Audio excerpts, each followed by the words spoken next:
krizy sy ny fitantanam-bolam-panjakana karama sotrondronono tamin'ny karama ihany no mivoaka hoy ny sendika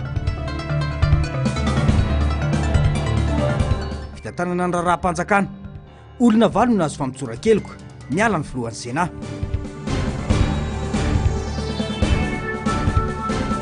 zandary marisy ny tafika miravina ny disadisa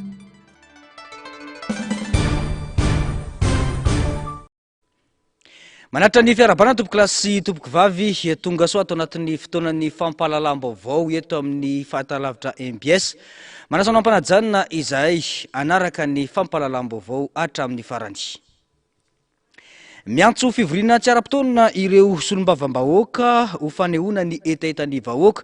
sy anomboana ny dingana ara-dalàna amin'ny empêchement an'ny filoha ankehitriny mbola misy ihany koa ny faneriterena ataony manodidina ny filoha an'ireo député Irmar ka miantso ny ampitsarana izany ireo solombavam-bahoaka raha ny fanazavana nataon'izy ireo androany tsy fanangonganam-panjakana no atao raha ny fanazavana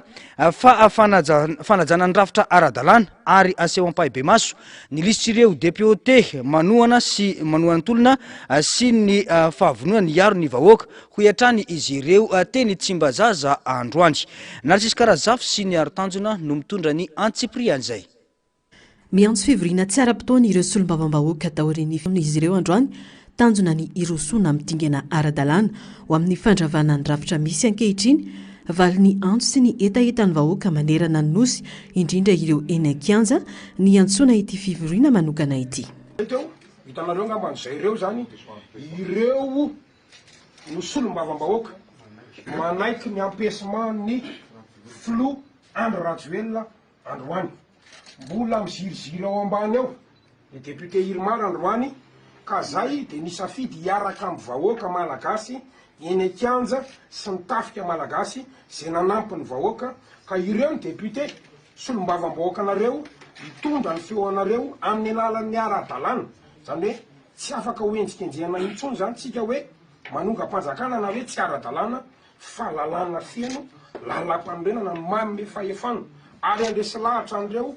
solombavam-bahoaka rehetra izay mba ho tonga zany tanjony zany dikan'izay tanteraka ny eny an-kianja miala iandro rajoelona kanefa ihany koa tanteraka ny ara-dalàna tsy misy fanonganam-panjakana fa manaraka tanteraka ny règlement intérieur sy ny lalam-panorenana mandray anjara amin'ny tolona amin'ny alalan'ny fampanarahan-dalàna ireo député resy lahatra tanteraka amin'ny antsoantsony vahoaka izy ireo ka miantso ny ampitsarana ny antso izay ataon'ny olona akaiky ny filoha amin'ireo député Irmar sakana tsy hanaovan'ireo député Irmar sony an'ity fiantsoana fivoriana ity izany raha ny fanazavana ho aseho imasom-bahoaka ny lisitr'ireo solombavam-bahoaka manaiky sy mandray andraikitra amin'ny empêchement eo ihany koa ny ho fampafantarana amin'ny vahoaka ireo solombavam-bahoaka mbola misalasala na miziriziry indrindra ireo avy amin'ny Irmar amin'ny alalan'ny fomba mazava sy mangarahara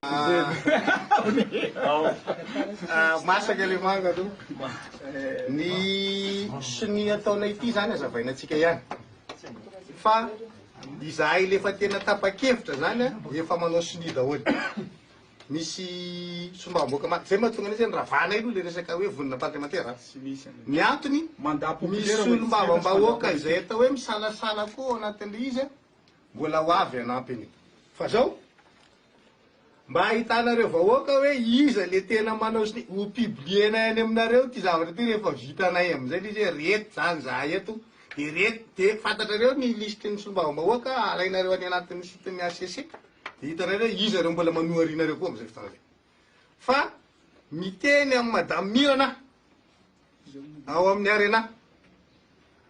enao fototry ny fatahoran'ireo solombavam-bahoaka sasany reo zany tsy anaovana an'le sony satria hoe misy taratasy any contrat ka avoakanareo le izy anaovanareo déchéance an'le solombavam-bahoaka raha ohatra ka manao sony atily izy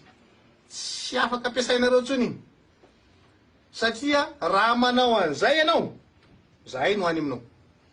fa tsy solombavam-bahoaka terena zany tsony am'izao fa aleo izy andeha misafidiny olo mbo fidy io fidiny vahoaka avy aleo izy alalaka misafidina fa navotam-pirenena tia aza teriterena tsony ny olo mba avoay moa zany taratasy zany de hitanareo ataonay raha ny fantatra dia tsy eto antoerana intsony ny filohampirenena amin'izao fotoan'izao akazo atao tsara ny manao empêchement araka ny lalàna noho izany manentana ireo solombavam-bahoaka ny namana mba hanafaka ny gejany malagasy. Zavany rahalahy zay nandray fitenenana teo fa tsisy resaka loko politika zao nanomboka tamin'ny le 25 iny fa rava tsy mandat politika tsony no entinay fa mandat ny vahoaka malagasy zay mahatonga anay tsy miresaka vondrona parlementaire ihany tsy miresaka an'izay zahay fa feo ny vahoaka miala nga Rajoelina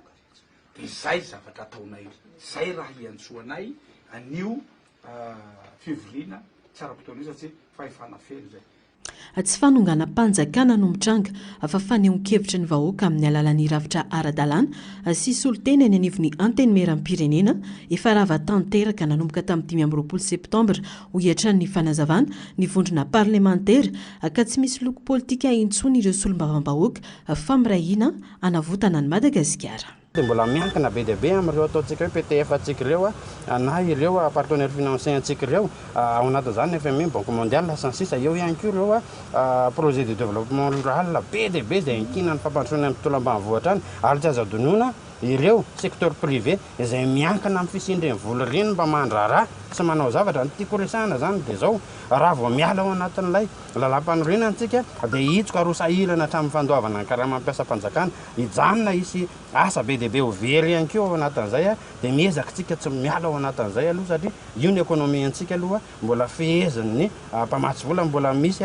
dia tana mpamatsy vola tsy afaka ialana zao dia zao zany indrindra ao anatin'izao krizy zao dia zay indrindra mampatonga anay ny tenen'ny solombavam-bahoaka nangataka ny teny an-kanja dia hoentina ao anatin'ny fitantanana an'ilay firenena izy amasolo tena vahoaka amasolombavam-bahoaka amampitondra teny vahoaka nangataka ny vahoaka hoe alana ny filoham-pirenena manatanteraka amin'izany ny fomba ara-dalàna isika ary efa nanao sonia ary mihitsy manantena fa tsy hoela dia ho hitanareo eo io fa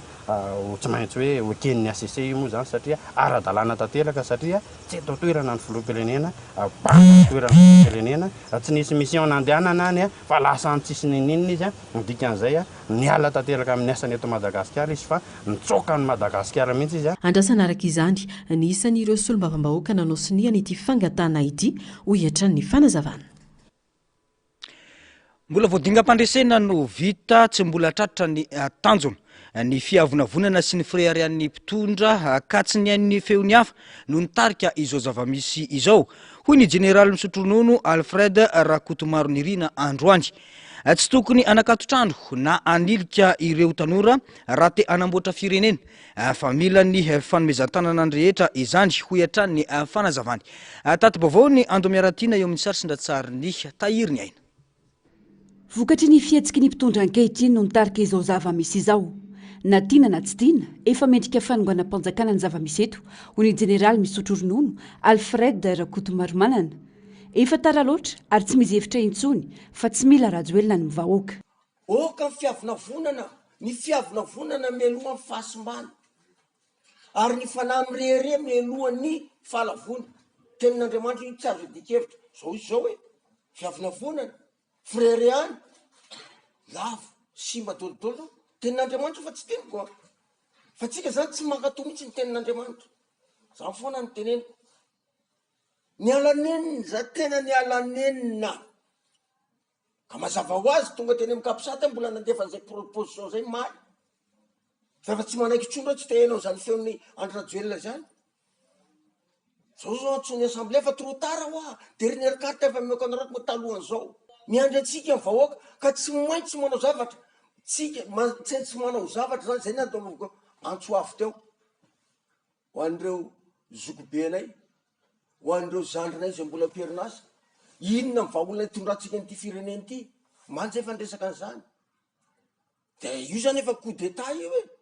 na tiatsika na tsy tiatsika coup d'état ino hoe zavatra ny elako tena ny alan'io fa saingindrisy mo na niditra ny filoham-pirenena dia madio manasa tanana ho izy plato fa miala tsiny reo fa tsy mila zany Andry Rajoelina sy miforongo zany zay zany ny andreo hoe tsisy azoko atao tsony ko e. 12 taona ny ananany mafy ny malagasy mila fanarenana maika ny firenena tsy tokony anakatotrano na anilika ireo tanora fa mila ny firaisan-kihina rehetra ny fanamboarana indray ny firenena. ary zay niafatra amindreo zany koa tandremo manilikilika tandremo manidy trano eno ny feo zoky nareo hatram'izay eny ambifolo taona nanginy tsisy zavatra vita lay vo mainka nanapotika sao tsy mijoro ah tsy maintsy zay le izy ary mila atao amin'ny fotoana foy zany mila miasa ary tsika zao mila tsy mandrimandry fa manana aretiny tsika mbola ao le faka faninana fotsiny miala le fakany iny mbola gravy ary zao zao mbola eo zao mbola tsy manaiky ane filopireneny hoe hiala izy fa raha mahenanao zao nao filopire andriamato filo Andry Rajoelina de mametranao pialana fa tsy nanaiky tsy te heniny anaranao tsony izy sy ireo firongonao reo karaha tena ty tandrazanao andriamato filo aza vonona ny vahoaka malagasy a fa tsofirandro vahoaka malagasy reo aloha zay andeha mandeha samy mitady amizay anamboatra an'ity fireneny ty mbola voadingam-pandresena no vita tsy mbola tratra ny tanjona hoy ny fanamafisana tsy azo itoverana ihany koa rehefa fampiresahany amin'ny herivelona rehetra aka amin'ny tenin'ny miaramila moa matetiky de ce n'est que le début de commencement mbola vo manomboka io mbola nanokatra lalana fotsiny ho an'ireo vahoaka fa ny zavatra miandry zany a les gestions sy ny administration io crise io zay ny zavatra miandry satria tsy maintsy ho atrehina ina moa zavatra tadiavin'ireo vahoaka reo ina tadiavin'ireo zandry zanaka zay midina andalabe ka zay zany zavatra mbola goavambe zay ka tsara zany zareo manokatra varavarana mba enonony zareo ny etaetany sasany ka tsara mifampiresaka fanolo hevitra zay zany fa tsy manidy trano fotoana zao tena hijoroana ho an'ny tandrazana mila mifanohana raha te ho tafita hoy ny fanamafisana ampy zay ny fanaovana ampimamba ny firenena fa mila petraka eto ny fahamarinana fahamasinana ary ny fahitsiana de eo tsika zany mahita hoe izy amin'ny firenena hanampy atsika am'izao a crise zao zay zany mbola mila zay nanaovako antsoavy ny mpanao politika rehetra sy ho andreo zoky manana traikefa sy ho andreo mpandrara mpanambola andao ifanampy jereo ty firenena mahandra ty ho an'ny hoavindreo zanatsika zay maty tamin'iny tololiny ka oka tsika andeha pahamarinana pahitsiana pahamasinana zany zavatra ilaina zany am'izao oka zay ny fanaovana mpimamy vovao aneo anivon'ny gendarmerie pirenena kosa dia nandray ny andraikitra mahalehibe ny fibaikona ny gendarmerie azy manerana any Madagasikara ny général de brigade Nosimbinina Mamelson raha toka ny colonel fanambinana Ertina Marie Etienne kosa no commande ny zandary ery vonjitaitra na ny FGN tontosa io maraina io ny famindra-pahefana ary no mafisina andritra izany fa tsy mandray baiko intsony ny zandary rehetra manerana any Madagasikara manomboka eto raha tsy avy amin'ity manamboninahitra ity ny antsipriany izay vaovao izay eo amin'ny sary sindratsary ny tahiriny aina piralahy ny foloalindahy ary iray tsy mivaky ny tafika sy ny zandary eto Madagasikara manome lanja ny firaisankina sy ny firalahiny izay antoka lehibe amin'ny fianakaviam-be ny miaramila sy amin'ny fanohizana ny asa fiarovana ny firenena tsy mandany gendarmerie fa nisy tsy fahalavorariana sy ny fihoaram-pefy teo ampanatanterana ny andraikiny maneho fahavonona lalina nefa ny gendarmerie anova sy anatsara ny fomba fiasany tanjona amin'izany ny itsonjovana ny tombotsoa iombonany ny fanatsarana ny fifandraisana amin'ny vahoaka ary ny fanohizana ankitspo ny andraikitra amin'ny fiarovana ny vahoaka sy ny fananany azy ireo raha ny fanazavana ary izany no antony izao fanapahan-kevitra izao ny antony dia mba hamerenana ny filaminana eo anivony fiarahamonina hamerenana ny firaisankina sy ny fankatiavana eo anivony mpitandro ny filaminana hamerenana ihany koa ny fatokisan'ny vahoaka ny gendarmeria pirenena misy adidy sy andraikitra takina amin'izay zavatra izay fa nolazaiko maly fa dia maro ny fipetra ho raisina voalohany dia ny fanajanonana ny herisetra amin'ny mpiara-monina ny vahoaka malagasy. Ny manaraka an'izay dia ny famerenana ny fitsipifehezana eo amin'ny zandary mpanatanteraka ny asa. Zandary nianatra fanaovana fitandrona filaminana ny zandary fa tsy maintsy averina amin'ny laony izay zavatra rehetrarehetra zay. Efa nisy fepetrany ary mbola isy ihany koa ny horaisina mba anitsiana sy anatsarana ireo lafiny mbola marefo hoy ny falazavana. Noho izany, miantso ny rehetra ity manamboninaitra ity mba andany herisetra amin'ny endriny rehetra ary ametraka ho lara-pahamena ny firaisan-kina sy ny fifanajana eo amin'ny samy mpiara-belona. Nisy ny fioaram-pefy tsy lavina izany, izay indrindra no nanaovana zao fandaminana zao satria takiny vahoaka, takiny firenena ray manontolo. Vonona ny gendarmerie ny ara-iasa amin'ny vahoaka, ny iaino vahoaka ary misokatra amin'ny rehetra rehetra. Vonona ny gendarmerie hanova sy anitsy izay tsy mety natao. Miara-miasa amin'ireo mpitsabo zay amin'izao fotoana zao, ary miara-miasa ihany koa amin'ireo mpisolo vava andreny olona ireny. Hisy ny fanadiadiana lalina mahakasika andreny tranga ireny entanina sy atsoina izay olona na fianakaviana ny haramboina tamin'ireny hamonjy ny gendarmeria ao amin'ny Tobra Tsimandrava, izany hoe ny ao amin'ny direction de police judiciaire.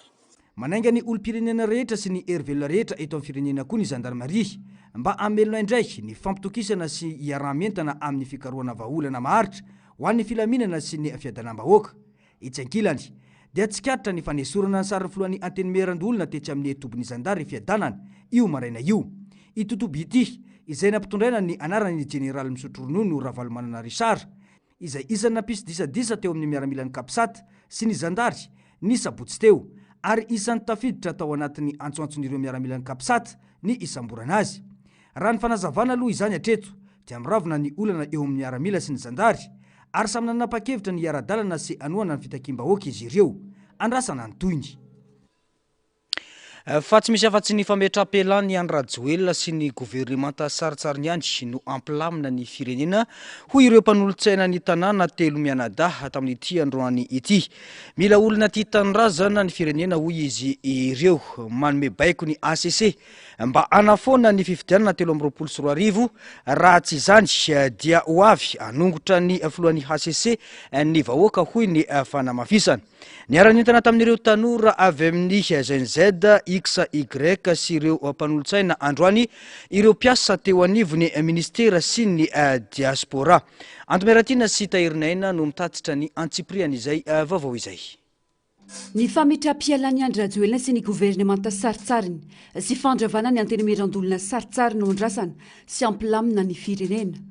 Mila olom-baovao tia tanindrazana ny malagasy. Tompony antokafeny tamin'izao zava-nisy izao ka nametraka ny filoha ankehitriny ny HCC. Nanome baiko ny HCC mba hanafoana ny fifidianana 2024 ny mpanolontsain'ny tanàna, fa raha tsy izany dia ho avy anongotra ny filohan'ny fitsarana avo momba lalam-panorenana ny vahoaka hoy ny fanamafisana. Faraparanako ny resaka mety antany anareo hoe iza le olona tongotrareo, inona le planina karakarainareo dia izao. Le izy zany tsy olona kory no atsangana fa misy critère. Le critère misy maromaro fa ny ataoko hoe ny manandanja ao anatin'le izy dia hoe mba olom-baovao olona madio tsy manana kasserole olona tsy mpamadibadika palitao olona tsy manana fera maloto any amin'ny tribunal ampanirana badorose na volamena, olona milay zany le ho avy eto plastique vavy zay le critère aperakitsika rangaha. Ary ity tena zava-dehibe, olona tena tia tanindrazana, vonona tsy amitaka ny vahoaka malagasy, ary zay olona rehetra mirotsaka ho fidiana andraikitra lingeza be eto amin'ny tany sy ny firenena, hatrany amin'ny président fokotany dia ho fiditsika, hatrany amin'ny filoha-pirenena angatatsika ny filohan'ny fitsarana avo momba lalam-panorenana anafoana ny fifidianana filoha-pirenena 2024 to plasiko vavy. any aminao Andriamatoa Florent Rakotoarisoa no masony zao tontolo zao ianao nanaika ny candidature ny olona tsy malagasy io fa nanariny zoperenena mahamalagasy azy noho izany ianao ihany koa dia afaka manatsahatra an'io amin'ny asany tabataba be eo Florent Rakotoarisoa fa zao rehefa tsy ho alanao io olona io dia ianao filohan'ny asesekorangany dia okotanay etsamota mety kokoa any Andry Rajoelina no mivoaka amin'ny varavarambe ny fanamafisana fa tsapatena no andrasana aminy tsy mijanatra eo anefa fa tsy ilaina ary takina ny andravana ny antemerandolona ny andrasantsika rehetra dia ilay fahatsapatena farany amin'izao fahitana vahoaka marobe zao ka ametra-pelana mba farafaratsiny mba mivoaka amin'ny varavarambe fa tsy eo dia mbola hifikitra amin'ny fahefana efa sady efa tsy tiany vahoaka no alohan'ny vahoaka no efa tsy tiany any amin'ny tafika dia nefa mbola hifikitra eo hatrany ka dia samy androtsika ny amin'izay zavatra ho ambarandraniva fa miankina amin'izay koa ny mety hotoy amin'ny tolona rapitso akoatran'izay misaotra isika akoatran'izay ihany koa dia misy vaovaoka tahaka an'izao hoe teny anivon'ny Sénat mparitaka ny vaovao fa hoe nesoriny sénateur ibomba satria hoe manana reti-tsaina dia nesoriny netsika mazava rapetrakitsika dia hoe na nesoriny bomba na tsy nesoriny bomba ny Sénat mihitsy ny tsilatsika ary antenaitsika ny rafitra izay hipetraka eo mba hiroso amin'izany fanovana andraindrayntsika vahoaka izany tsy tolona na fikambanana na n'olo-tokana na antoko politika aty fa tolom-bahoaka sy any malagasy rehetra ho ny fanazavana any vahoaka ny fahefana ary mila miverina aminy miantso ny rehetra ireo mpanolotsaina tsy ho voatarika amin'ny tsy fanaran-dalàna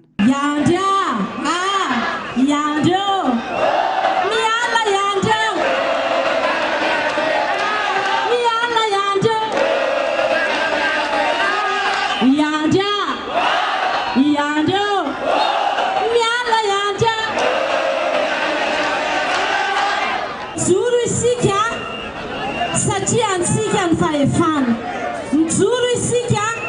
ary mino fa ny vahoaka malagasy dia efa mandresy fa manana sisa zao ataontsika zao marina sa tsy marina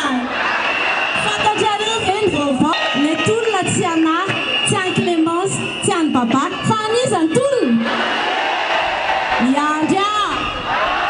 iandro dégage amizay zao afantsika misy mitady amitapitaka atsika koa ao mialatsiny fa raisiko kely le fitenenana tsy hoe manao tsinitsinina zay nandray fitenenana teto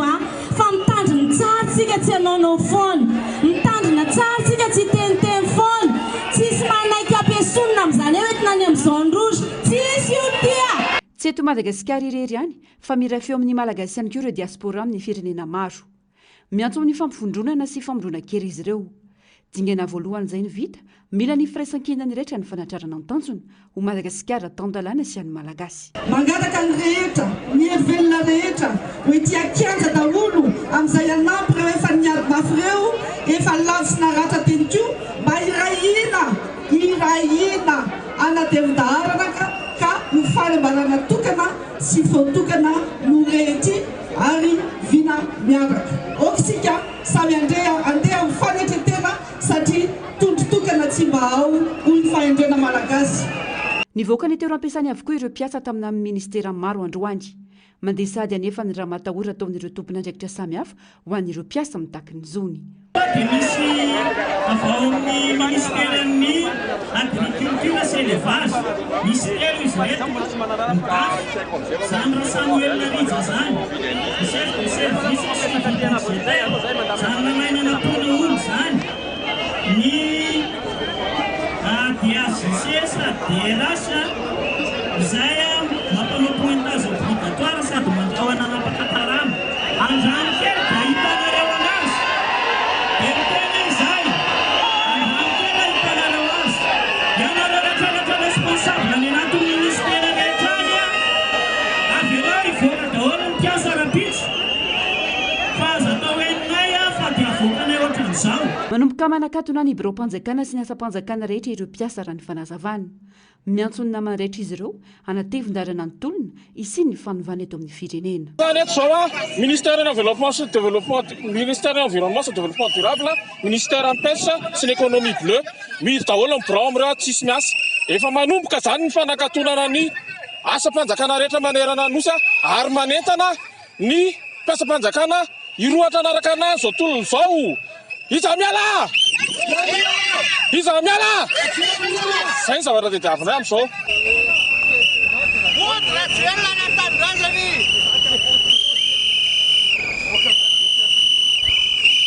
Nampianariny gramètre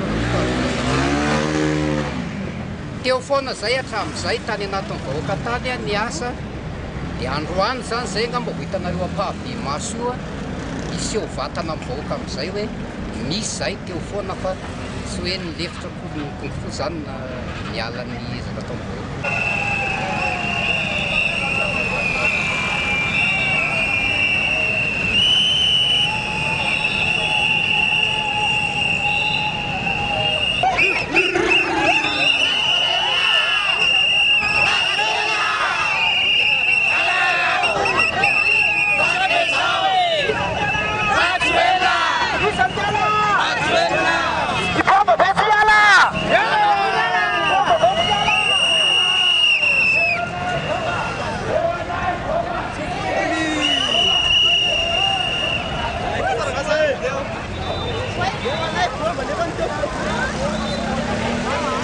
Tonga teny amin'ny kianjany 13 May io arivo ihany koa ny nofo mangatsika ny safidy raim-pianakaviana maty voatifitra teny andohana Analakely nandritra ny tolona ny sabotsy teo. Vina satria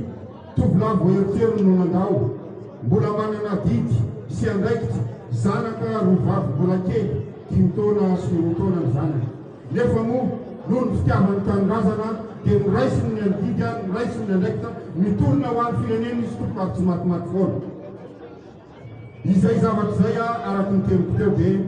isika malagasy na ny any amin'ny province zany na ny eto Antananarivo zany na ny any Toliara zany efa nisy daholo ny nahafony tenana amin'izao zavatra misy zao ka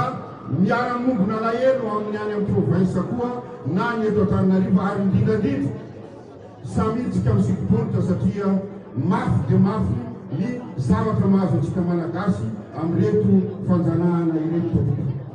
dia toko angamba fa mahampy zay tsy atao betsaka ny resaka satria mbola ao anatin'ny tolontsika zao.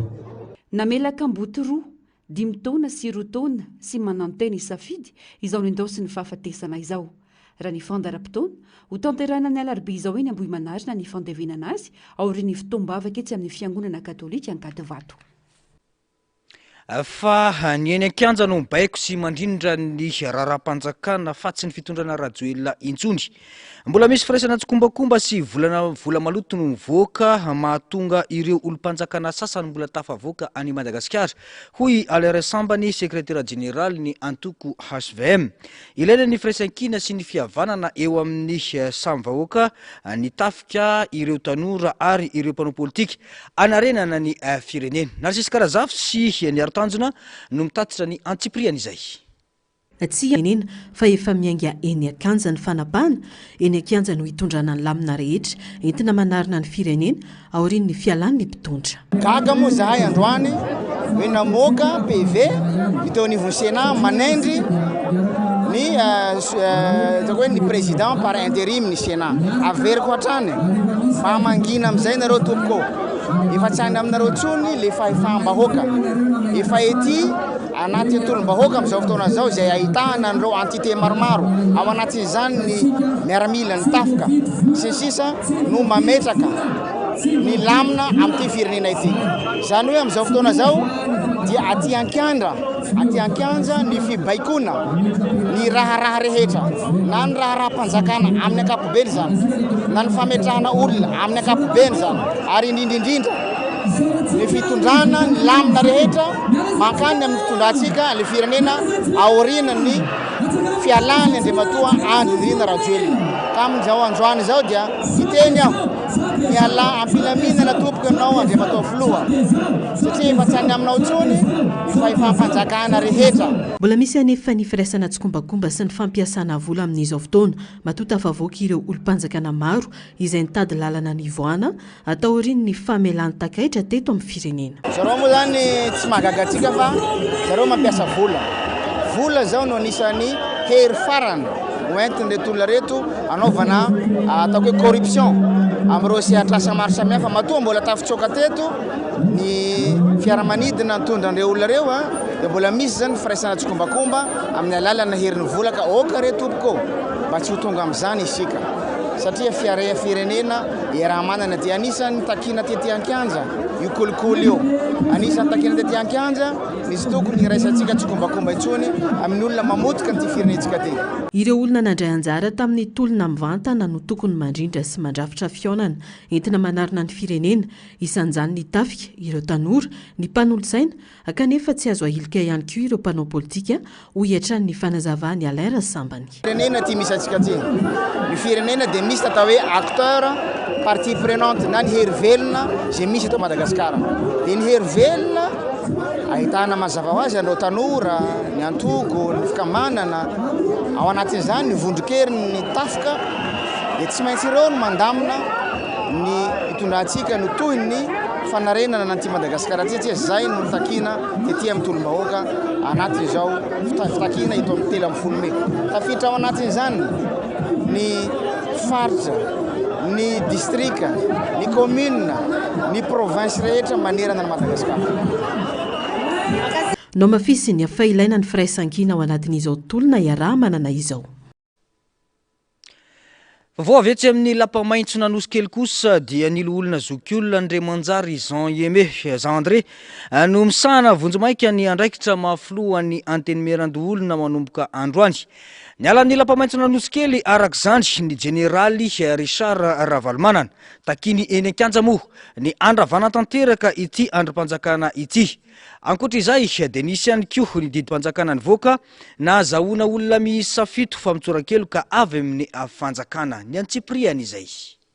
Tontosany maraina teo ny famindram-pahefana izay natao teo amin'ny lapan'ny antenimierandoolona raha ny antenimita navoaka nyty androm-panjakana ity.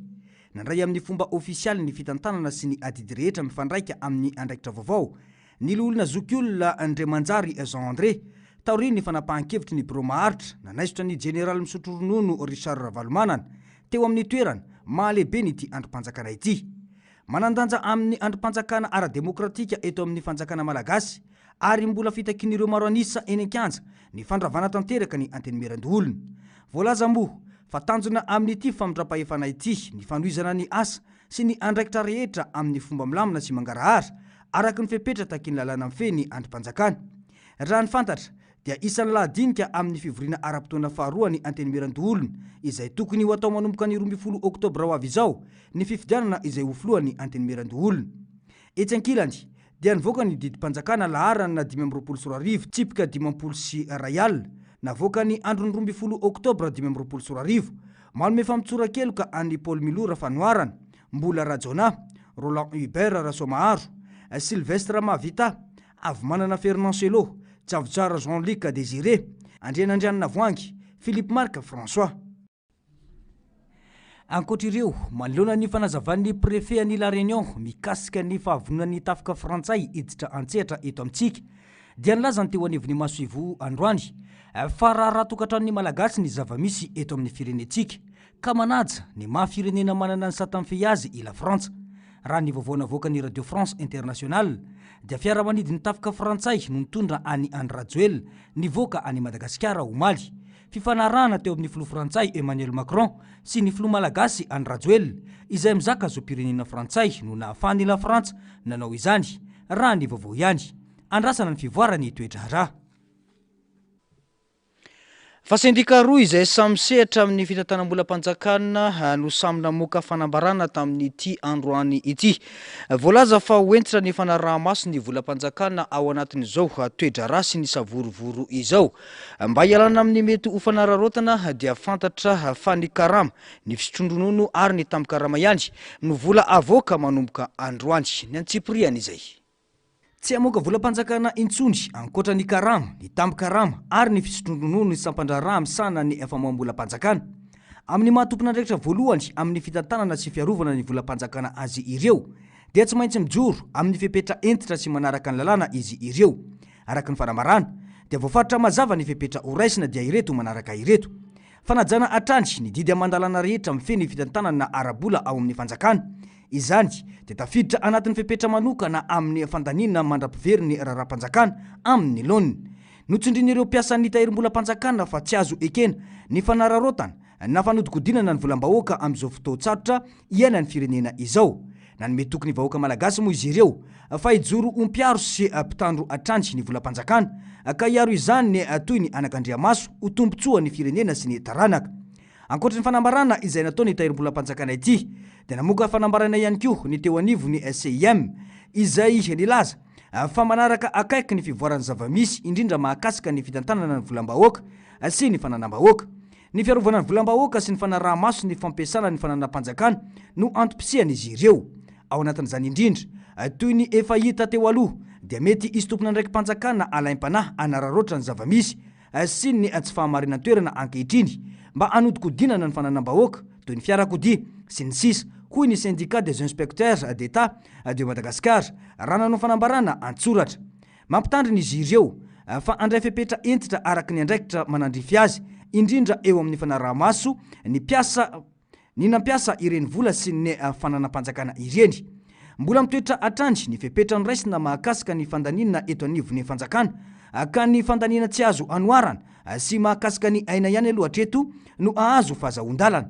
Miantso fiaraha-misalaha amin'ny fanafainganana ny famahana ny olana sy ny famerenana ny fiainam-pirenena amin'ny ara-dalàna sy maro-toerana ahafahany olom-pirenena mifantoka amin'ny fivelomana sy ny fampandehanana ny fiainana andavanandro ka ahafahany toe-karena miodina sy mandray anjara amin'ny fampandrosoana ny syndicat. Izay ny makasika ny vaovao eo anivo ny fitantanam-bolam-panjakana sy ireo fitaovam-panjakana fa hiverina vetivety eny an-kiantsika sy manodidina ny tolona izay mandeha amin'izao fotoana izao dia nanamafy ny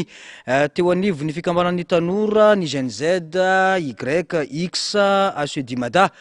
fa tsy miova ny foto-kevitra ijoroan'ny fikambanana amin'izao fotoana izao dia ny fialan'ny Andry Rajoelina, ny andravanan'ny gouvernemanta ary ny fanovana rafitra eto amin'ny firenena.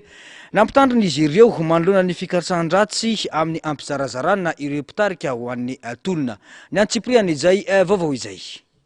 Ary indrindrandrindra dia misy amkoa aminay rehefa sotenan'ny mpianatra sotenan'ny mpianatra tsy afaka amin'ny tany any fa any amin'ny faritra ihany koa.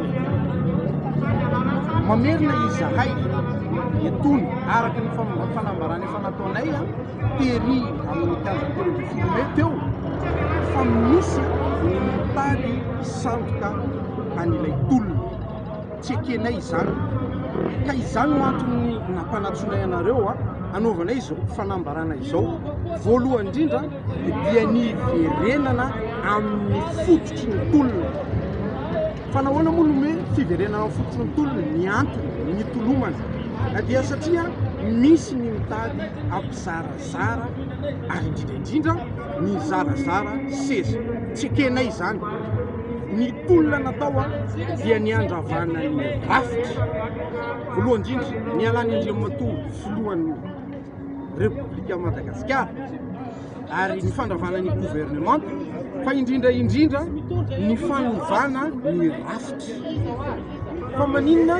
no fanovana ny rafitra? Ny rafitra misy ankehitriny dia rafitra napetraky ny mpanjanaka tsy mitsinjo ny olona any amin'ny faritra ary izay dia tsy ekenay. Fa ankehitriny dia mamerina ireto fitatrina ireto izahay dia ny démission ny filohan'ny Repoblika. Fa no mahakarak'izay ny fandravana ny gouvernemanta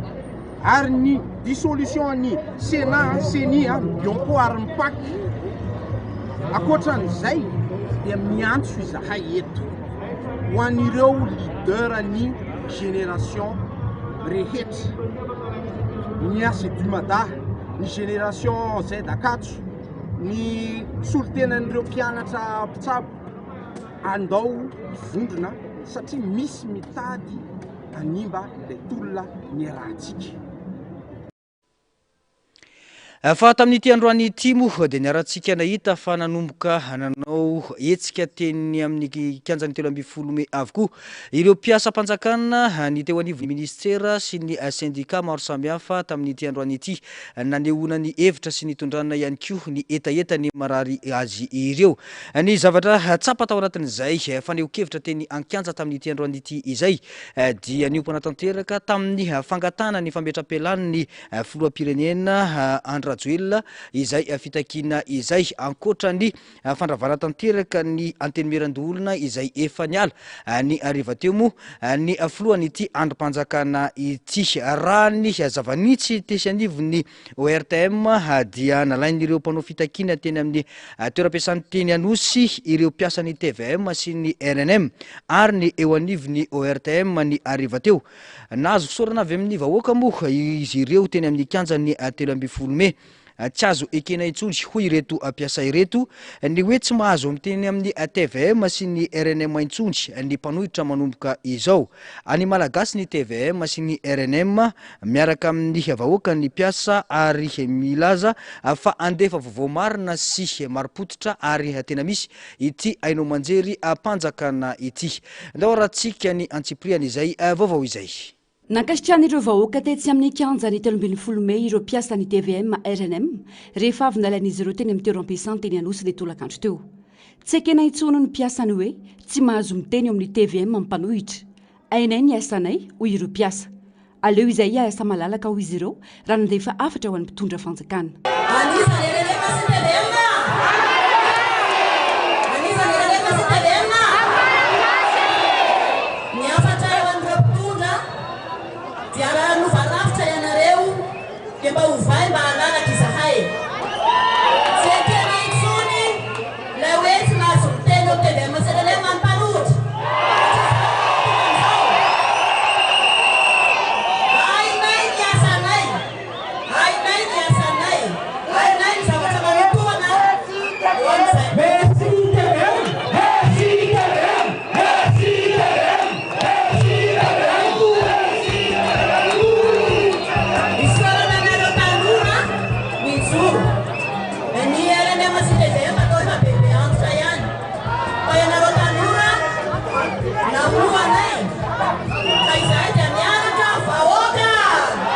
Ny aiky ny mpiasany ity ainao manjery mpanjakana ity fa tolona feno fahendrena no nataon'ny vahoaka ankehitriny. Porofon'izany fihetsika nasehon'izy ireo tamin'ny fangalan'ireo mpiasa teny Anosy. Tsy nisy fandrobana, tsy nisy fihetsika mamoetra mandra-patonga teny amin'ny kianja ny 13 Mey. Nalome tokony izy ireo fandefa ny tena vaovao marina manomboka izao.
Nuruana, seu pitch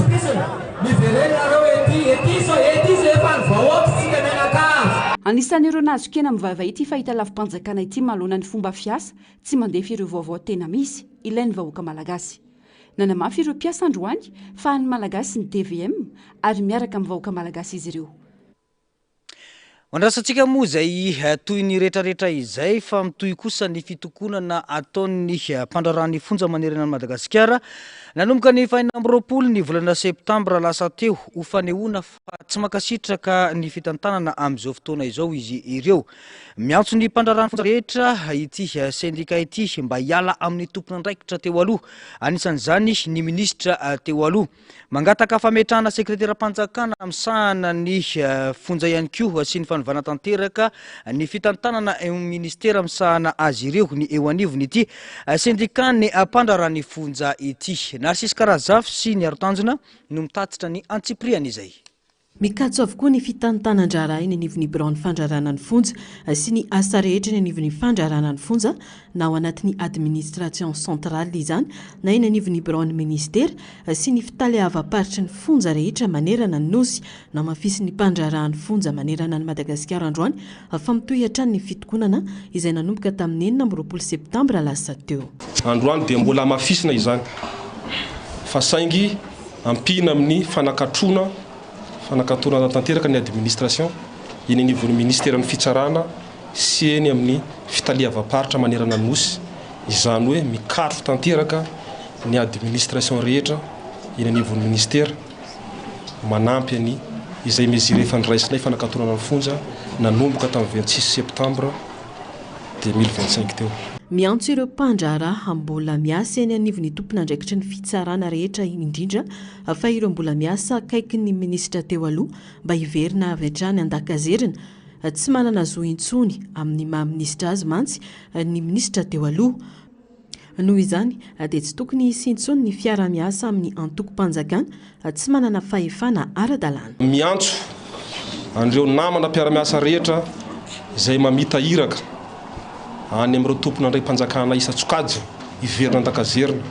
indrindra ireo namana miasa any amin'ny ministra teo aloha hiverina andakazerina fa tsy manana zo ampiasa azy ireny intsony ny tompona andraikitra teo aloha. Manaraka an'izay mbola mafisina hatrany fa izahay dia tsy hiverina amin'ny fanapaha-kevitra izay fandraisinay raha tsy tody hatramin'ny farana ny tolona tsy inona izany fa fahazahoanay ny sekretera-panjakana hiadidy ny fandrarana ny fonja miroso ny tolona ary tsy memotra fa hiroso hatramin'ny farana. Atao aorian'ny fanambarana nataon'izy ireo dia novahana ny fonjany Maputo mba hirosona amin'ny famerenana amin'ny laon'ny fitantanana sy ny fanarenana ao amin'ny fonja izay nakatona tamin'ny fomba tsy ara-dalàna.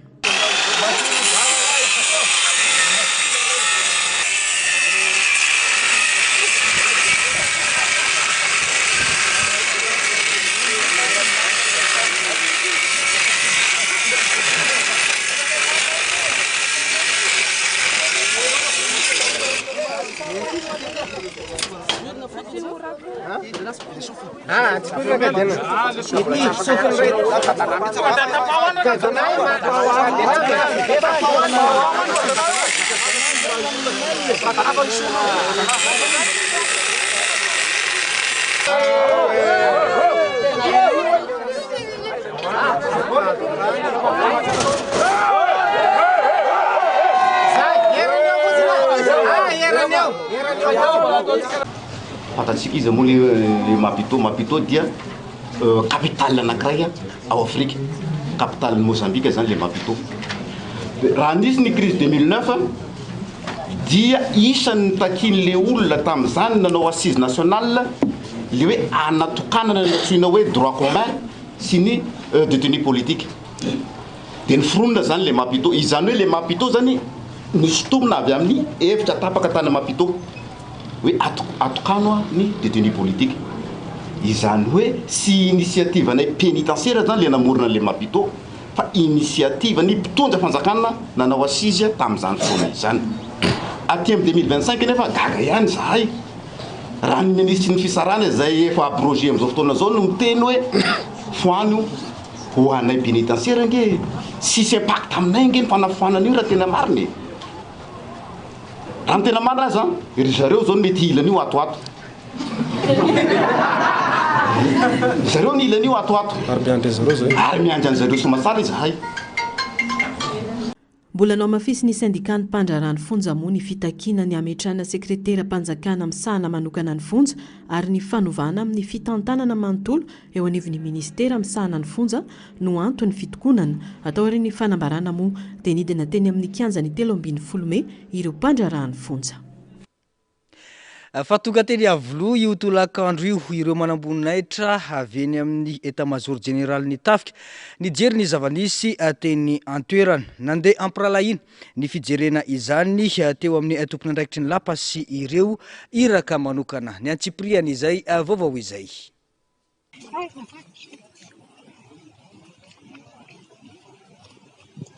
Ny tolakandro teo dia tonga teto amin'ny lapany avlo ireo iraka manokana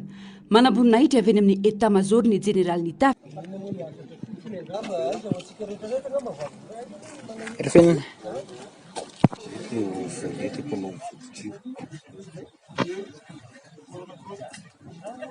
Nojereny ireo fananam-panjakana dia dia tsy nisy fandrobana, tsy nisy erisetra fa tampiralahina ny fifampiresahana.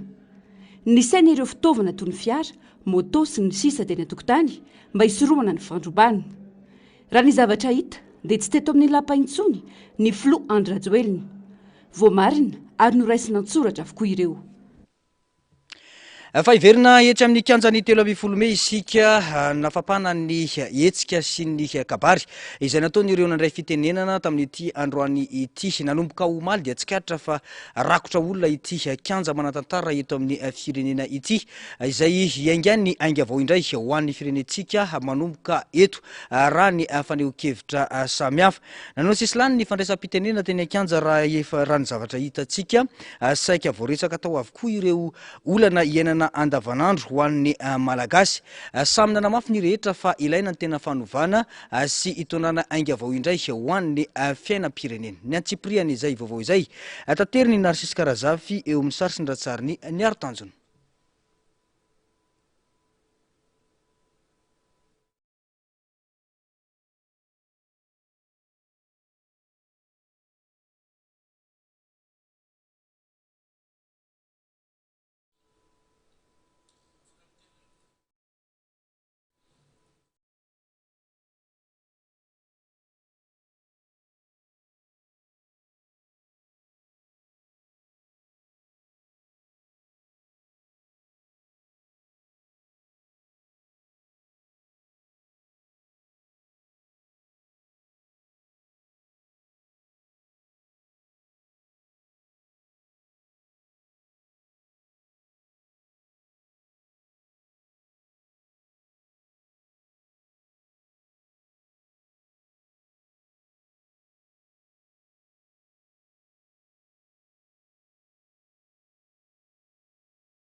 Potika tanteraka ny seritra ny fanabeazana eto Madagasikara nandritra ity fitondrana Rajoelina ity ho ny solitenan'ireo mpanabe nandray fitenenana teny amin'ny 13 Mey androany mila amboarina ny rafitra hoy izy ireo.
avy ao amin'alina atsika fa io tanànatsika io tanitsika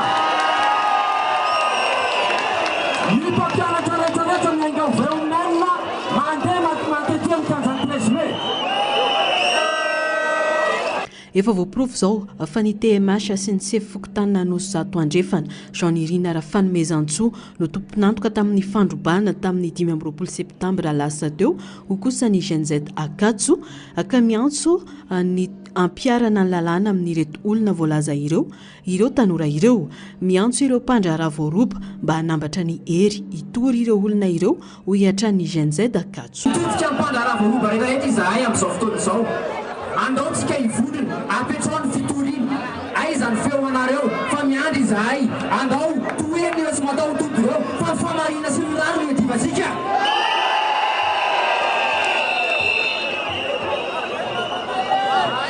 etiko manana anazy ary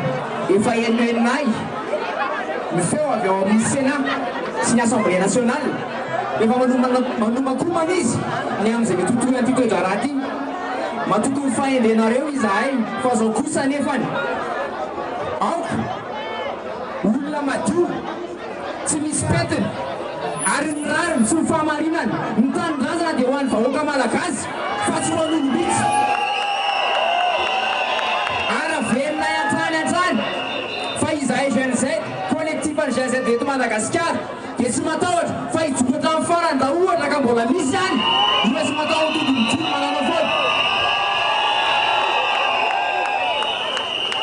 Nomenany orinasa vahiny ny Jirama ka izay no antony nahapotika an'ity orinasa ity ho kosa ireo mpiasan'ny Jirama tonga teny an-toerana.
ho avy natevin-daharana ihany koa ny mpiasan'ny ministera amponina raha ampitsora ny fanazavana santatra mbavarano ny fahatongavana tety ho kosa ity namana manana fanasembanana ara-pahitana tonga teny an-toerana.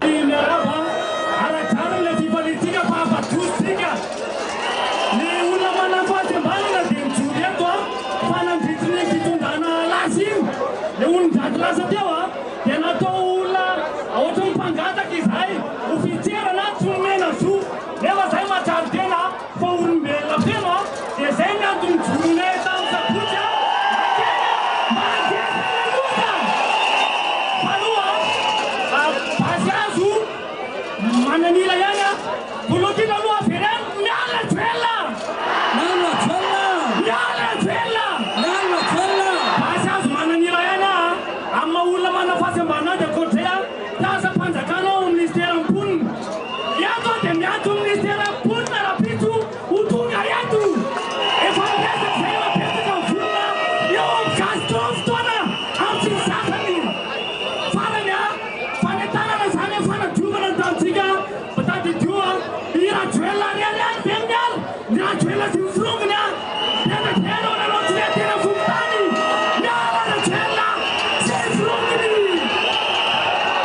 nogiazan'ny fanjakana ny etra tokony hosotrahan'ny komuna nandritra nyity fitondrana ity akatakinany sy ny fitsinjaram-pahefana marina eo amin'ny fananganana ny rafitra vaovao.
Fandrika lehibe ny fanendrena filohan'ny antenimerandolona vaovao ho kosa ny filohan'ny antenimerandolona teo aloha Rivo Rakotovao. Izao fotsy efa mbola taloha andro amaraina misy fandrika lehibe any zay fidina indray andro amaraina président Sénat vaovao fandrika lehibe za fatandre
izay ny teny amin'ny kianjany telo amby folo me fa hoetsy amin'ny fokotany andray soro kosa indray tsika ao anatin'ity vaovao manaraka ity.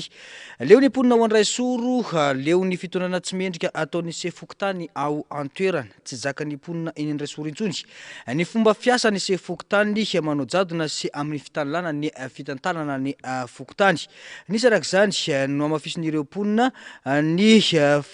fandisorana ity lehibe ny fokotany ity. Ny antsipriany izay. Tsy zakany pona eny andray soro intsony ny fomba fiasany se fokotany manao jadona sy manao fitondrana amin'ny tanila. Ny afara tamin'ny fanalana ny se fokotany zay nandroany no fantsihan'ireo ponina ny fokotany. Efa iaraha mahita ny savorovory misy eto amin'ny firenentsika izay hoe fitakin'ny maro anisa fitakin'ny vahoaka malagasy ny fialan'ny filoham-pirenena Andry Rajoelina sy ny firongony zany hoe izay manelingelina rehetrarehetra ety amin'ny fokotany manao fitondrana jadona manao fitondrana amin'ny tanila tsy miraharaha ninninona tsy miraharaha faritra hafa fa tsy mifaritra ao an-tsena kely dia izay ny tsy zakanay vahoaka ponina n'andray soro satria raha misy zavatra atao ny filoham-pokotany ato andray soro aloha dia azavaiko tsara aminareo fa ny filoham-pokotany n'andray soro dia avy ao an-tsena kely dia ny adjoint-ny fokotany n'andray soro ny adjoint fokotany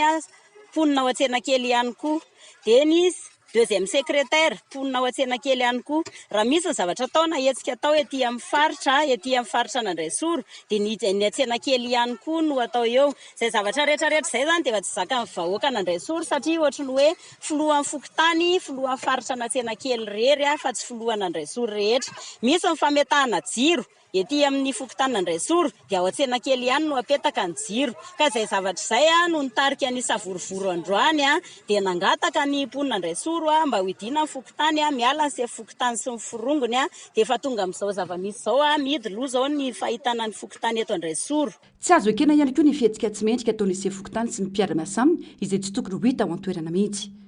Ny fahalalanay aloha ny tsy haiko raha marina ny fahalalanay na diso fa oka ny vahoaka no samy tsara fa fahalalana dia tokony hoe ny filoha-pokotany sy ny sekretara anankiray miampy ny adjoint pokotany ary ny voameran'ny fandriam-pahalemana anankiray izay ny tokony asa ao anaty fokotany. Mariako eto anefa fa io fokotanina io dia vahoaka be tsy tokony tsy forohana no miasa ao, andiam-behivavy no miasa ao amin'ny fokotany io ary andiam-behivavy manakorotana fotsiny ny asany eo satria mijabaka amina fera tsy tokony hidirana. Raha misy ady mivady zao eo dia ireo vehivavy ireo mandray anazy dia tena mahavita mandray tanana le lehilahy ampiakarina fokotany mihitsy le izy. Mbola misy dradradradran'olona maro koa teo hoe ny fokotanina ndray sorona ka vola tamina faritra maro faritra ambany atsimo faritra Tsameva eto koa faritra Tapotanana nakana vola hoe anaovana karatany hatramin'izao mbola tsisy vita io karatany io. Eo ihany koa ny fandravana simitera tety aminay izany hoe fasambahiny narodana ho lasa natao trano fonenana. Leo ny vahoaka ka tsy maintsy niafara tamin'izao raharaha izao hoy ny fanamafisana. Tsy nisy nandreny fitarainan'izy ireo no ity sefokotany ity misalotra loko volomboasary ka antony tsy maintsy naraisana fanapa-kevitra. Mandeha ihany koa anefa ireo raha matahora samihafa. Ny filoha-pokotaninay dia olon'ny filoha-pirenena ka tsy afaka mitaraina izay fa rehefa misy fitarainana dia menasena foana hoe nareo dia tsy maintsy izao nareo gadraina nareo ovonononareo dorana ny tranonareo. Amin'izao tsika amin'ny teny izao dia teneniko anareo tsara fa efa mandeha menasy aminay saingy izay tsy matahotra amin'ny marina fa marinana ny zavatra nisy teto tsy namon'olona izay tsy nandrava fananan'olona izay fa nijoro tamin'ny hevitray tsy mila jadona intsony. Araka izany dia efa miparitaka eny anivon'ny fokotaly amin'izao fotoana izao ny fanehoan-kevitra maro samihafa izay miainga etsy amin'ny kianjany 13 Mey. Hevitra maro lafo no tazana eny anivon'ity kianja izay azo heverina fa taratry ny demokrasia avokoa izany rehetrarehetra izany. Raha ny vaovao efa narahantsika teo dia isan'ny mitaky ny anafoanana ny fifidianana tamin'ny taona 2024 teo ireo mpanolontsaina 3 mianadahy raha toka tsy misy izay fanapahan-kevitra raisiny HCC na ny fitsarana avo momba lalam-pandrenana izay dia ny vahoaka no andray andraikitra raha ny fanehoan-kevitra izy ireo. Teraka hoy ny fanehoan-kevitra maro eny anivon'ny kianjany 12 Mey fa ho an'ireo olon-tsotra maneho hevitra kosa dia mila irosona ny fanravana tanteraka ny fitsarana avo momba lalam-pandrenana sy ny seni hoy ireo olom-pirenena teny an-kianja nandritra ity androany ity. Tsy misy tanteraka ny fampanantenana nataon'ny mpitondra ary miandrandra ho avy mamiratra ihany koa ireo tanora sy ny olon-tsotra tonga teny an-kianja. Izay no anamafisana sy ilazana fa tena miandrandra fiovana goavana ny vahoaka malagasy aorin'ny ity atolona ity. Ndao rahantsika ny antsipriana izay vaovao izay. Miandrandra ho avy mamiratra kokoa n'ireo tanora izay fa ela ny aretana sy ny tolomana fanavaozan-dravitra fa tsy olona ho ireo tanora ireo. Namerina ny fisaorana amin'ny kapisaty ny tanora iray tamin'ny fanampian'ny vahoaka aoka tsy izy ny tsy maty manota fa hojerena akaiky ireny mpandroba ny harem-pirenena ireny. Miandrandra tsy hofandrafitra izay fa tsy hofana olona izany hoe efa mendrika ny anana ho avy tsaratsara kokoa ny tanora dia ezaka izay zany mba mitondra ny etaeta amin'ny tanora. Solitena ihany izay tsy hoe solitena moa zany fa leobe zay tao anatin'izay fotoana izay raha tsy mietsika be zany tsy misy hoe fandefasana an'ilay courant mihitsy. Saorana ny kapisaty namaky ny anina nitondra ny vahoaka teto amin'ny 13 Mey dia miangavy ny malagasy rehetra irahina, miangavy ny miaramila ihany koa mba irahina. Tsy anisy ady hatrany fa faniriana hoe iraitsika dia samy malagatsika dia faniriana anova rafitra. Miantso koa hoe arao-maso manokana amin'izay ireo ilay mpitondra izay mety hoe nanana dossier aoka tsy avelavela fotsiny amin'izao reny fa izay no antony hijoroany eto hoe ileo kolikoly izay manantena hoe ho avy tsaratsara kokoa fiovana menga amin'ny tsirairay avy fa tsy hoe manantena fiovana hoe magie akory fa zasy ianao no miaraka dia tsika tsirairay avy miaraka mba ho avy tsaratsara kokoa hoan'ny tanindrazana sy hoan'ny tanjana. Tsy nisy tanteraka ny fampanantenana izay nataon'ny mpitondra tany amin'ny faritra atsimo ka tsara ny mahita fa mandray andraikitra ny tanora amin'izao fotoana entina mamany olany malagasy ho kosa ity iray aman-dreny avy any Fort-Dauphin. Zaho dia avy any amin'ny faritra Fort-Dauphin nefa halako ntatarana zavatra tonga zay indrindra natonga avako aty. Zaho dia efa olombe tsy afaka ny lahatra nefa namahafinaritra anahy tonga nataon'ireo zanako dia faly ny tompo miakatra nakaty aho ny zavatra mampanahilo amin'ny faritra iny voalohany ny asan-dahalo tsy nitodiny président Rajoelina indrindra amin'ny district Amboasary commune Maraomby commune Mahany commune Sivory commune Sila ka dia soravan'Andriamanitra fa masana ty tandrana niala Andry Rajoelina amplisin'izay mandalo tao elaka aho toko safira maro zavatra miseho ao misy tapadoa fa efa amin'anjaty zaka tapaky ny lohany raha vany mpanao asan-drazy ka dia miangavy anareo zanaka ao plus basy fa hampiatsika Andriamanitra sy tany. Isan'ny tonga tetỳ kianja ny 13 ihany koa ny solitena naloatra mangoro. Tsy pahany marindrano izy ireo ny fikasana mbola madika antolona miantso izay olona andray ny fitantanana eo anivon'ny fitondram-panjakana mba tena iaino ny marary ny vahoaka tokoa no mafisy ny ty farany fa ilaina ihany koa ny fandravana ny SENI sy ny HCC. Aoka izay mbola manana heritreritra izay mbola manana heritreritra tia hanodina an'izao tolona zao dia tsy pahanay marindrano fa kosa ny fitakiana dia tsotra miala ny filoha Andry Rajoelina sy ny firongony tsy misy atakandro. Zay zany ny voalohany. Faharoa isika izay ndray fanjakana eo kosa dia mba aoka mba le tena feon'ny vahoaka marina no ho atao fa tsy hisy satria efa maheno sahady zay any ambadimbadika any fa misy ny fandrebirebena maro samihafa fa kosa ary efa tonga amin'ny vanim-potoana ohatran'izao dia sitrakay vahoaka ny faritra aloatra mangoro miainga avy eto amin'ny 13 mai zay hoe fitakim-bahoaka sy ny etaetam-bahoaka ny fanjakana ny fandaminana ny rehetrarehetra miditra sy mivoaka. Fahatelo dia mitodika ny androm-panjakana ny amin'ny HCC sy ny SENI izahay ny marimarina kokoa dia noho ny rangoro fototry ny afo na tonga an'izao fahasairanana lalina mianjady amin'ny vahoaka malagasy zao dia tompony antoko amin'izany ny HCC sy ny SENI koa izay avy any amin'ny faritra dia mangataka fandravana tsy misy atakandro an'izany androm-panjakana zany satria rangoro fototra mampahantra ny vahoaka malagasy ny atao hoe azo raisina fa tsy ny tombo. Tonga maro moa ireo vahoaka androany teny amin'ny kianjany 13 Mai ary saika nahitana solitena avokoa ireo hery-velona rehetra. Fataorian'ny fanambarana momba ny fampitsarana ny ady tany Gaza anarivony ireo Palestinina nafindra toerana no miverina tsikelikely avy any atsimo makany avaratra mitondra ny ampahanentana sisa tavela. Etsakilany na dia rava sipotika tanteraka zany tranon'izy ireo dia niezaka niverina ao anatin'ny fanantenana mba ahita izay sisa tavela ireo Palestiniana ireo. Ny Tsipriana izay. Dia nitongotra nandritra ny ora maro teny amin'ny lalambe manaraka ny morontsiraka no nataon'ireo Palestiniana voatery ny findramonina mba hiverenan'izy ireo any amin'ny taniny sy ny tranony. Taorian'ny fampisarana vonjimaika amin'ny ady manko, Palestiniana nanarivony maro no voatery ny findra toerana no niverina tsikelikely avy any atsimon'ny Gaza makany avaratra. Mitondra ireo ampahanentana kely sisa nananany. Izan'ireo niverina ohatra i Naim Rahim izay nandrava ny trano lay satria hiverina any Tel Lawa na dia tsy misy intsony aza ny tranony any. Potika tanteraka tsy maintsy hivelona na trano lay indray ny tenany rehefa tonga any. Na dia rava sy potika azy i Gaza, maro ireo mponina no niezaka niverina tao aorian'ny fitsarana tamin'ny ady izay tao anaty fanantenana fa mbola hita trano mbola mijoro. Zava-poana nefa nisetry ny faniriany raha fatany vao nahita tany malalaka sy ireo fako sisa tavela. Taorian'ny fitsaran'ny ady sy ny fiverena tsikelikely tany avaratry Gaza nivoaka ny tena endriky ny fahampotehana lalina nateraky ny fifandonana. Miatrika ady vaovao ny mponina tao Tsikadoa sy ny any amin'ny faritra hafa toy ny fahasahiranana mitady fialofana sy ny fanombohana fiainana manoloana ny trano rava sady potika. Maro amin'ireo fokontany anisan'izany Sabra, Tel Alawa ary Tsikadoana no rava tanteraka ka tsy nisy famantarana fa mbola misy ainana fiainana ao aminareo. Nanamafy ny lehilahy iray niverina niaraka tamin'ny fianakaviany fa tsy nahita na tanàna na trano intsony. Potika tanteraka ny tranony niorina efa 20 taona mahery. Tsy misy azon'izy ireo antao intsony anefa afa-tsy ny miandry izay ho avy izay mbola akamatatra raha afaka manangana indray.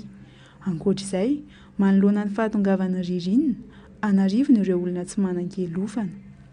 Araka ny tatra avy amin'ny firenena mikambana, eo amin'ny 3,7 alina sy 1 hetsy amin'ireo foto-drafitrasa sy trano ao Gaza nipotika na simba tanteraka. Tombanan'ny Brown serasera ao amin'ny fitondranao Gaza fa manodidina 700 ny lalam-paritry ny faritra Gaza no voadona. Tombanana fa 700 ny faritra dia eo ambany fifehezan'ny tafika Israeliana tao aorian'ny fanafiana sy ny daroka bomba ny fanesy.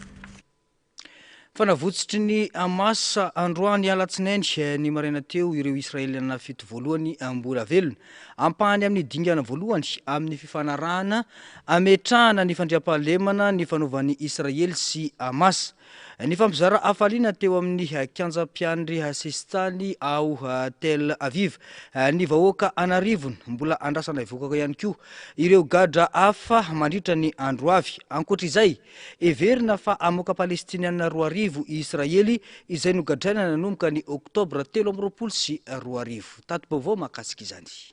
Voafotsitra andro anao maraina ny andiany voalohany amin'ireo gadra 7 Israeliana mbola velona tao aorian'ny fifanarahana fanalalana natao teo amin'ny Israely sy ny Hamas. Nandritra izany fotoana izany nitangorona ireo vahoaka anarivony teo amin'ny kianjan'ny mpiandry Sistany ao Tel Aviv naneho hafaliana sy fientanentanana sady nanaraka tamin'ny fahitalavitra goavana ny sarin'ireo olona navotsitra. Araka ny vaovao ofisialy tokony hisy gadra hafa koa avoaka nandritra ity andro ity.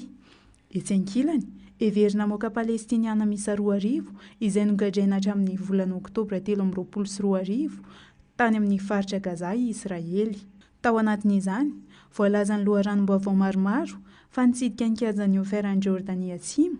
tapany mbola fezin'ny Israely ny komity pirenena misanany Croix Rouge ka Palestiniana misa 700 amin'ireo 500 tokony avoaka no efa voahomana levankalalahana. Toy amin'ny dingana voalohany amin'ny fifanarahana fandriam-pahalemana nankatoavana tamin'ny herinandro lasa teo ity fampitsorana ity. Andrasana ho voasony amin'ny fomba ofisialy izany fifanarahana izany androany alatsinainy izay atrehan'ny filohan'ny Egypte, ny filohan'ny États-Unis ary ireo mpitondra fanjakana hafa maneran-tany. Tapitra ny fampahalalam-baovaontsika tompoko lahy sy tompoko vavy mankasitraka anao nanaraka izany hatramin'ny farany. Isaona hatrany ireo teknisianina sy ireo namana mpanao gazety nahafahana nanatontosa izao fampahalalam-baovao izao. Mametraka ny soavatsara. Veloma tompoko.